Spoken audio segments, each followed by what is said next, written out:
Okay, so again, I think most people have probably had a chance to respond by now. And as expected, reporting to our library administration is definitely a common means of assessment reporting.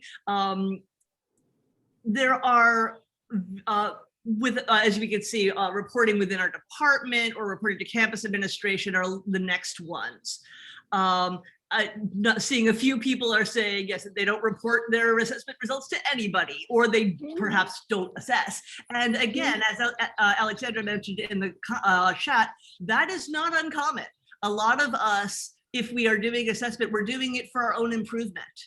Which is an excellent reason to be doing assessment. It's not only because we are required to do it. So we have one more polling question, if you wouldn't mind, Liz.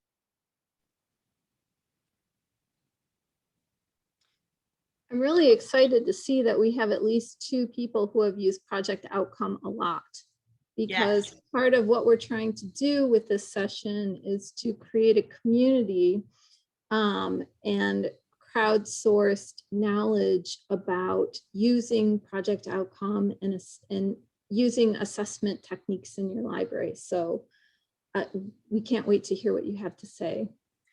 Absolutely. And at the same time, hopefully those who have used Project Outcome before, whether a lot or rarely, will be able to provide their experience to the 20 people who have never used it before. So we're looking forward to seeing how we can collectively share our knowledge. Now, Alexandra, I'll turn it over to you. Okay. Well, the first thing we wanted to address in here is the whole notion of assessment. Why do we assess, and why don't we assess? And what do we assess? And the main reasons why we assess is to find out if our work is effective. Do we have the right books in our collection? Do we have the right expertise in our staff to address questions? Are our outreach efforts successful? This is why we assess. It's to ultimately to improve. It's also to identify areas for improvement. If undergraduates feel that our instruction is way out of touch with their needs and what they're experiencing in their classes, assessment is a way to learn that, to find out if they need a different approach, or if they need different content in our instruction sessions. This is a way to discover that through assessing. It's a way to make a case for additional resources. Assessment collects data, and data-driven decision-making is a hot topic in higher ed right now, and it really builds a case to your administration, whether it's library administration or other campus administration, that you need more resources, or that what you're doing is effective and you want to expand. This is a way, assessment data is a great way to make your case. Another way that assessment data is used, and the reasons that we assess, is to benchmark our activities with our peer institutions. While every institution is different and has very highly heterogeneous localized conditions, in some ways, we all have large communications classes and English 101 and things like that. And this is a way to see how you're doing compared against your peer institutions. It's a way to identify new areas of patron need.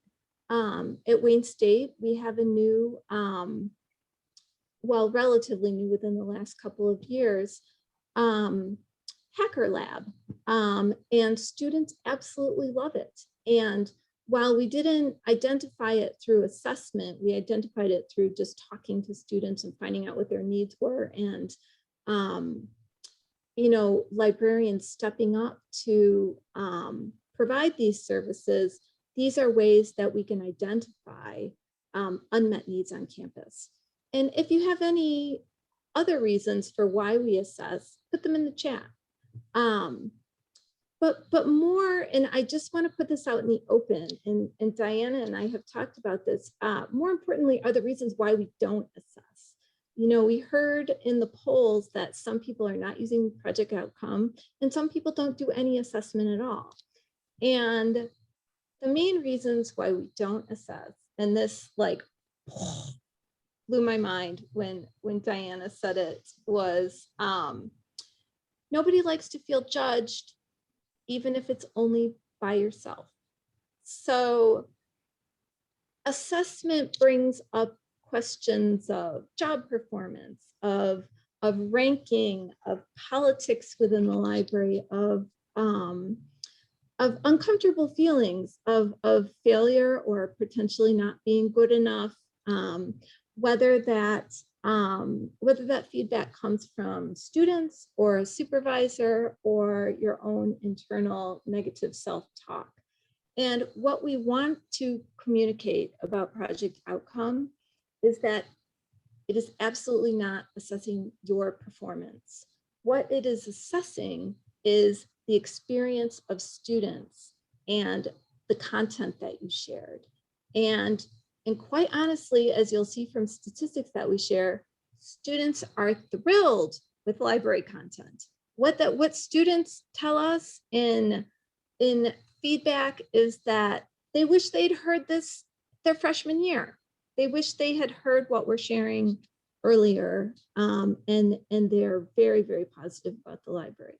So what we hope to do with project outcome and sharing project outcome methods and experiences is to provide a way for you to kind of dip your toe into assessment or even take it further than your institution already is, in a way that is non-judgmental and does not serve potentially political administrative needs to rank librarians against each other.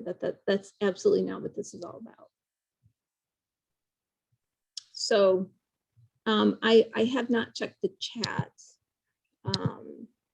See, assessing, yeah, right. Is this working or not? Figure out the sweet spot. It may make a decision to stop doing something entirely. Assessment for students and faculty, they would like to see that students are gaining knowledge and faculty needs are met. Project outcome may or may not address learning outcomes with students. It really is not designed to measure learning outcomes. Faculty needs, their project outcomes can be used for identifying faculty needs and making sure that they're met with some of the questions that, some of the ad hoc questions that are allowed in project outcomes template, essentially, which Diana will talk about as well. Yes, and unfortunately, because of time restrictions, I can't tell you everything I would love to tell you all about project outcome. Yeah. So I'm going to fly through some of this, but I hope that if you all have questions, you can certainly ask them at the end, or you can always contact us later on. So to quote from the ACRL website describing project outcome, it is a free online toolkit designed to help libraries understand and share the impact of essential library programs and services by providing simple surveys and an easy to use process for measuring and analyzing outcomes. So that's what they have to say about themselves. Essentially, project outcome includes surveys on 7 different aspects of library services and resources, as you'll see up on this screen. Each survey contains around 5 quantitative questions asking respondents to report their feelings on a scale of strongly disagree to strongly agree about whatever that particular library service or resource might be. There are two versions of each survey, one for completion immediately following an experience with the library, and another version of the survey which can be administered as a follow-up several days or weeks or even months later. Each survey also contains 2 or 3 qualitative questions where respondents can provide details in their own words about their experience. Now, the surveys have all been tested for rigor, and there's also, by the way, a public library version which contains a similar kind of format, but focused on public library resources and services. There is a simple dashboard for creating reports, as well as a number of resources to guide librarians in using Project Outcome to apply their results. A lot of this sort of professional development resources really are quite useful, and they're all right there in the Project Outcome dashboard. So there are a number of benefits to using Project Outcome, which is the reason why we're doing this program today. But there's also some limitations that we should all be aware of. The surveys are ready to use. They have standardized questions that have been tested for rigor. So that is really helpful for us all. This means that these surveys are easy to compare results between librarians, across disciplines, even across institutions. It's also possible to add a few custom questions to a survey. And as I mentioned earlier, there's a significant library of professional development resources on how to write effective survey questions, materials on how to effectively use the data, market the surveys, and so on.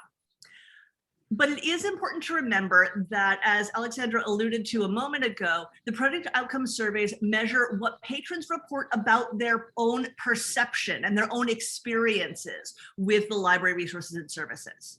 So, for example, the instruction survey will ask patrons whether they believe that they have benefited from the instruction program. But it will not test whether they have actually benefited, whether they have actually learned.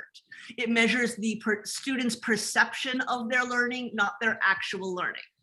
So it's important to keep in mind what it measures and what it doesn't measure, and make sure that you are using it for its intended purpose. Another thing to keep in mind that is not unique to Project Outcome, but in fact is a risk that we take with every survey, is that there is always the risk of respondent error, or patrons not reading the survey correctly. So for example, I had in my survey, which I sent to my students who engaged in a one-on-one research consultation with me, I had 3 respondents select the strongly disagree option for the question asking them whether they had benefited from the one-on-one research consultation. But those same 3 respondents, all 3 of them left extremely positive comments in the qualitative section, talking about how much they had learned during the consultation. So this raises some questions for me. Did they really leave such positive comments, but also really felt that they didn't learn anything? That they strongly disagree that they learned anything? Or was it a misreading? And the ultimate answer is, I don't know.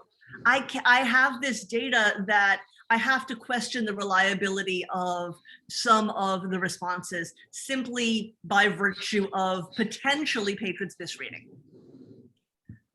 So this is an example of one section of the report that you can generate from the Project Outcome data. This is an example of data that we collected from the instruction survey. And as more data and more survey responses are entered into the system, the more reliable the reports can get. Again, overcoming the fact that some patrons may have misread the survey, for example. So you'll see in this particular survey, it shows that students report that the library instruction session improved their knowledge, their confidence, their intent to apply what they learned, and their awareness of resources. And reports for the other surveys will measure similar ways that the library impacts patrons and that the patrons perceive their experiences. The reports also show how respondents compare in your particular survey, how they compare with respondents in your library as a whole, or with other libraries in your Carnegie classification, or with other libraries across the entire country. This multi-institutional benchmarking is built on the data that is submitted by all members of the Project Outcome program.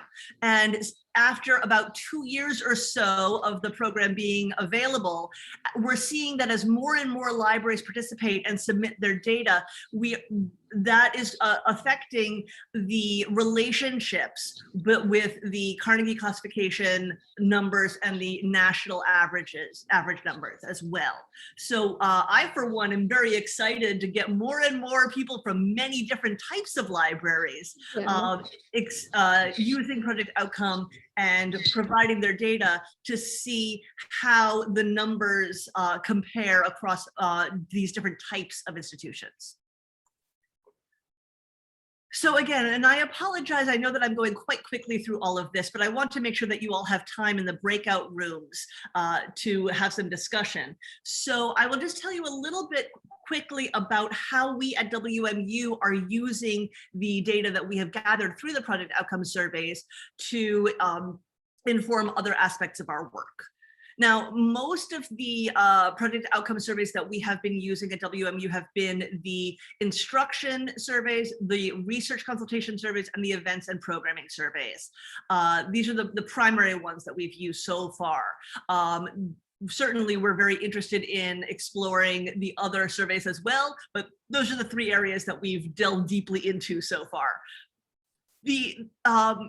By using these surveys, this has allowed us to have more consistency between librarians and across disciplines. And it's really given us an opportunity to build a bigger picture than before, when really, in most cases, each librarian pretty much did their own assessment. And in some cases did the assessment entirely differently for each class that they worked with, or each event, or each consultation that they worked with. So we've been able to make a lot of data-informed changes to those recurring instruction and events, including what types of instruction and events to offer, what content areas might need greater coverage, or what content areas might not need as much coverage, that perhaps we're just not seeing the right level of return on investment that we had hoped for, given the amount of resources that we put into something. So it gives us the information that we need to know not just where we need to increase, but also where perhaps we can let up a little bit on our efforts so that we can refocus where we are putting our, let's face it, limited person hours. We've also used the Project Outcome results to inform our marketing and promotion. And this is an area that I am particularly excited about. We have, 2 of my colleagues have reviewed the results of surveys from first-year students and found that many of the students in these surveys were requesting that the library provide certain resources and services that we actually already had. But this was an indication that even though we had these resources and services, students didn't know about them. So in addition to integrating the promotion of these services and resources into first-year orientation more intentionally, we were also able to promote them, again, more thoughtfully, more intentionally in other marketing that we target towards our students. Several of us as liaison librarians have used Project Outcome results for direct marketing to our academic faculty. And that's been a way for us to demonstrate the value of information literacy instruction, of research consultations, of various programming that we have to offer.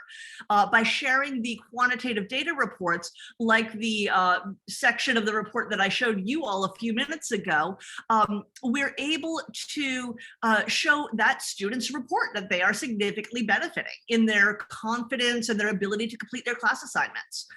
So in addition to the quantitative information, we're also able to share some of the aggregated comments that we are gathering through the qualitative responses.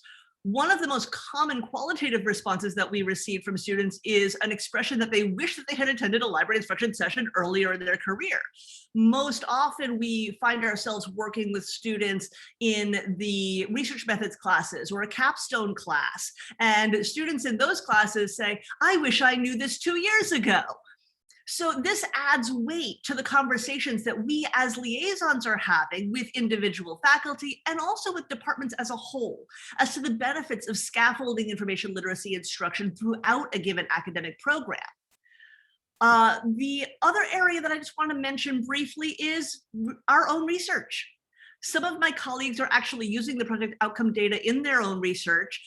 For example, I have one colleague who is looking at the impact of one-on-one research consultations on student stress. And they're able to use the project outcome surveys to collect data on students' perception of their confidence, their levels of anxiety and stress around their academic work, both immediately following a one-on-one research consultation and also in some cases several weeks or even months later on. They can share what benefit they may see that the research consultation had on their levels of stress and anxiety. So I'm going to pass it off to Alexandra, who will quickly tell you a bit about how Wayne State is using project outcome and other forms of assessment. So currently, Wayne State is not nearly as far along using project outcome as Western is. And that's a major part of the reason that I was really interested in this presentation, because Diana had discussed with me how effective it had been at Western. And I decided to incorporate it into my own liaison activity assessment.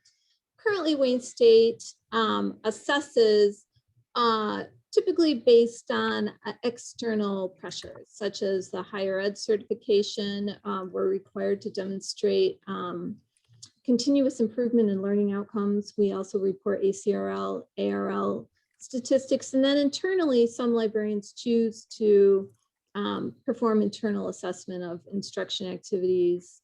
And then we also report building and circulation statistics to measure efficacy on campus.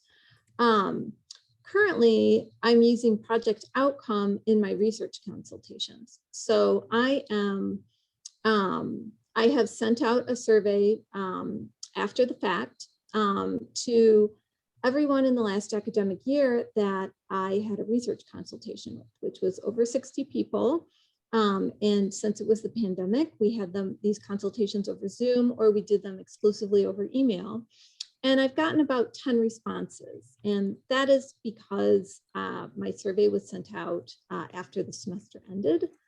However, it has really given me a leg up on incorporating project outcome into my future instruction activities, as well as my future assessment activities for research consultations. And I can also share with my peers how effective it has been.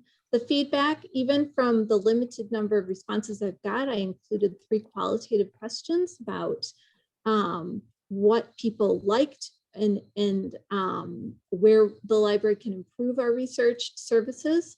And I've gotten really terrific feedback so far, and it's been extremely positive. It's a good way to gauge what is going right, and it's a way to course correct if there are issues. And as I mentioned, it's a way to build a larger conversation within subject specialist librarians about how we do assessment. Because again, nobody likes to feel judged. We're definitely a union environment where our compensation and our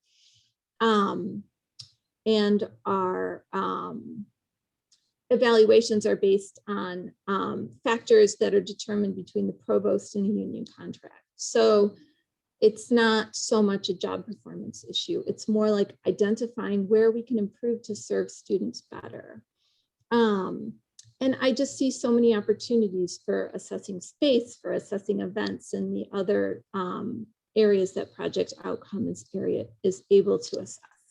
So I really see this as a positive tool that we will expand into at Wayne State University. It's also very easy to use. So Diana? Yes, so we are going to be moving off to our breakout rooms in a moment, and you'll see that Liz actually just put a link in the chat. So we're going to ask all of you, before you go into the breakout rooms, to please click on that link and open up a shared Google spreadsheet with a series of question prompts. once we put you in your breakout rooms, you're not going to be able to see that link anymore. So we're hoping that you'll be able to select that link before you go into your breakout rooms. In each breakout room, we'll probably have about 7 to 10 minutes or so, we hope.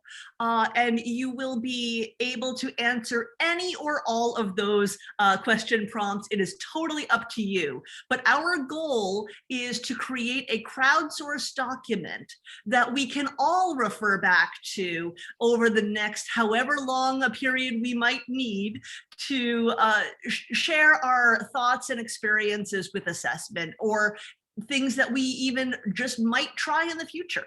So this will be a opportunity for all of us to learn from each other. So again, the link is in the chat to the question prompts in the shared Google spreadsheet. Liz is going to start adding everybody to breakout rooms right now. And Alexandra and Liz and I will also be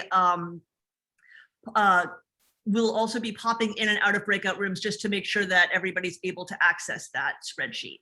Okay, opening breakout rooms now. You'll have about 10 minutes in them.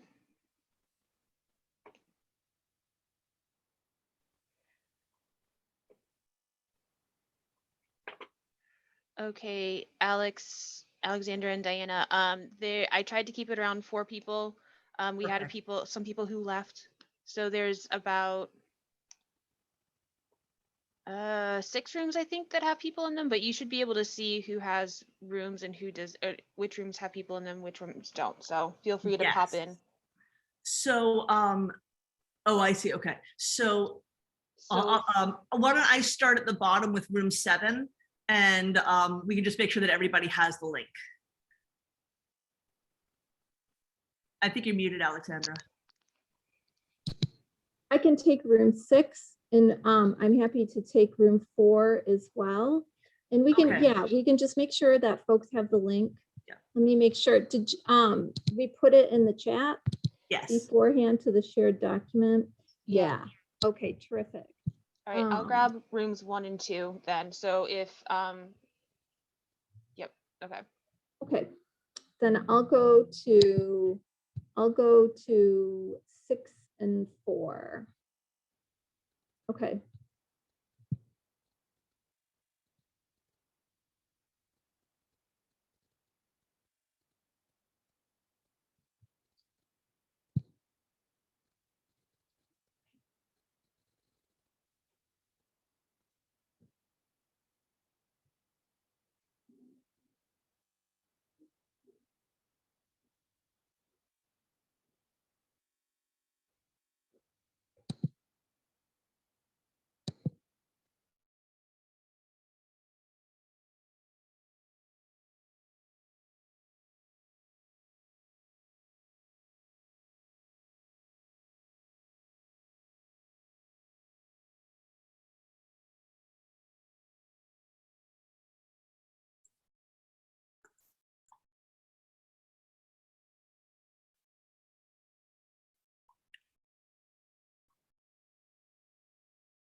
My two groups were at least in the spreadsheet, so we'll see how it goes. Diana, you're muted.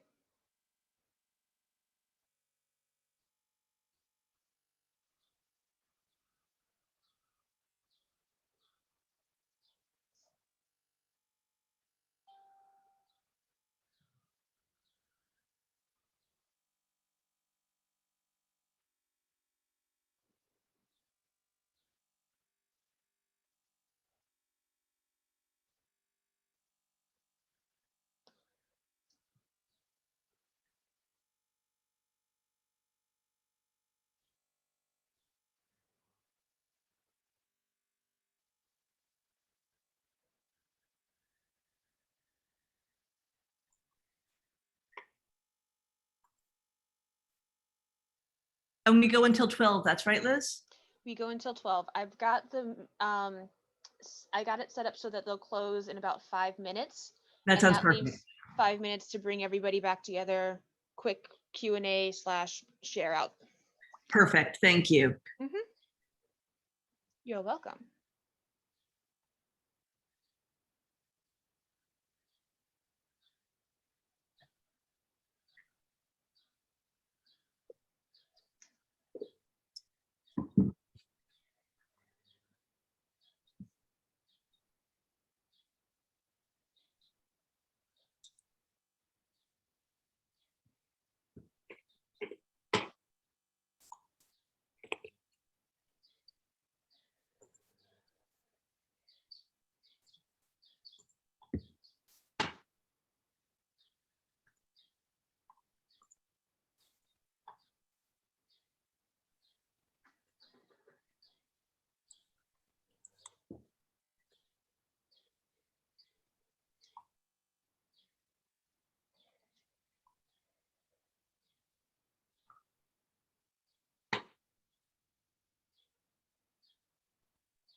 Ah,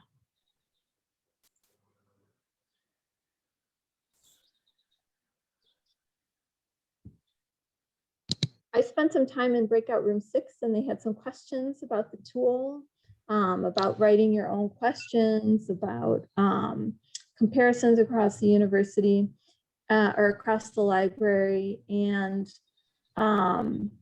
you know, how the survey is administered, whose servers does it live on, things like that. We had a nice discussion. I encourage them to fill out the tool. Or yeah. Okay, we got about 15 seconds until the breakout room should close, hopefully automatically. This is first time running breakout rooms, so it's fun, exciting. Yeah. we're all learning new skills this year. We totally are. Yeah. Okay, all right. They're coming back in.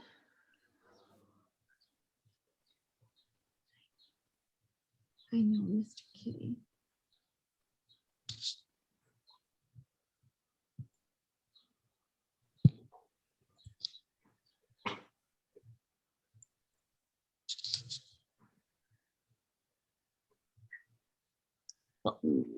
Do we have everybody back yet?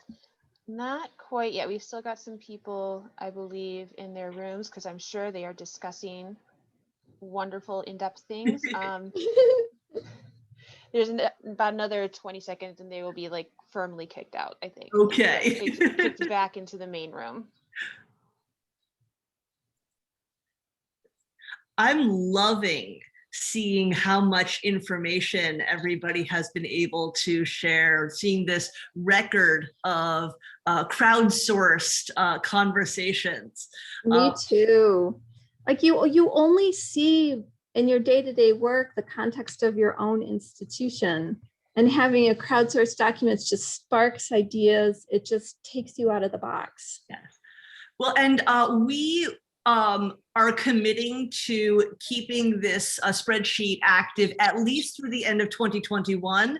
Realistically, as long as I have Google Drive, it will remain active. I'm not planning on deleting it anytime soon, but at minimum through the end of 2021. So I hope that you will all feel free to explore it, and also feel free to share with your colleagues. And we do just have a few minutes left, but we wanted to give you all an opportunity both to ask us questions or also to share something that you thought was particularly interesting or useful for the whole group that you discussed in your breakout rooms. So we'll open it up for questions or sharing. Just go ahead and unmute yourself and talk. We've only got a couple minutes left. Yes.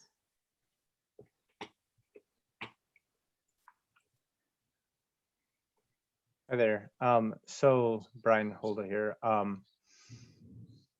apologize because I did have to miss just a little bit of the presentation, but it seems like it's mostly this is surveys that you're getting project outcome. Is that right?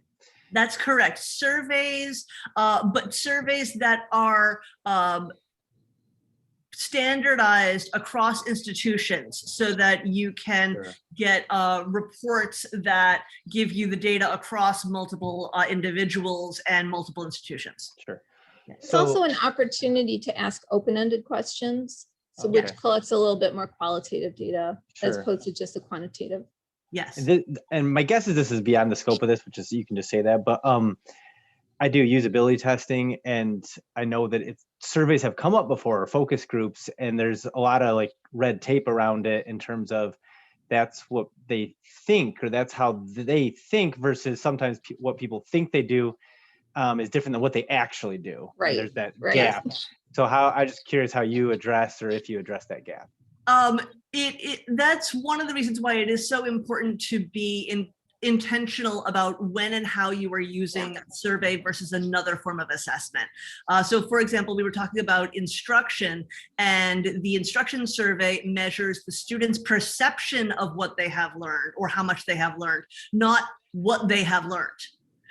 You would need to Yeah. conduct a different assessment, whether that be simply adding a custom survey or custom question to the existing survey, or just using a totally different instrument.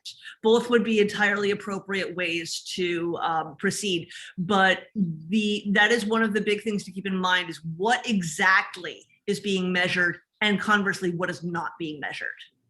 Project outcome does not measure learning outcomes. So you can't use it for like a higher ed type survey or assessment tool, but you can measure self-efficacy through project outcome. And self-efficacy, the literature shows that if students get a higher feeling of self-efficacy and ability to solve problems, it improves their resiliency and willingness to keep going and try to solve their problems. So that's the argument that can be made through project outcome survey data. Can you give a quick definition of self-efficacy? The feeling that they can solve a problem. Okay. So if you ask them, for instance, to format an MLA citation, they'll feel that they can go and find Like a confidence. Okay. Yeah, confidence. All right, I've got noon by my clock, which means our time is at an end, unfortunately. So thank you all for attending this lovely presentation of the Miala Conference 2021. Unfortunately, the wrap up has been canceled, so this is the last of it. So have a good Friday and a good weekend. I hear the weather is going to be lovely, at least on this side of the state. So enjoy your weekend, everybody, and thank you for attending. And please feel free to reach out to either me or Alexandra if you have questions in the future. Thank you so much, everyone.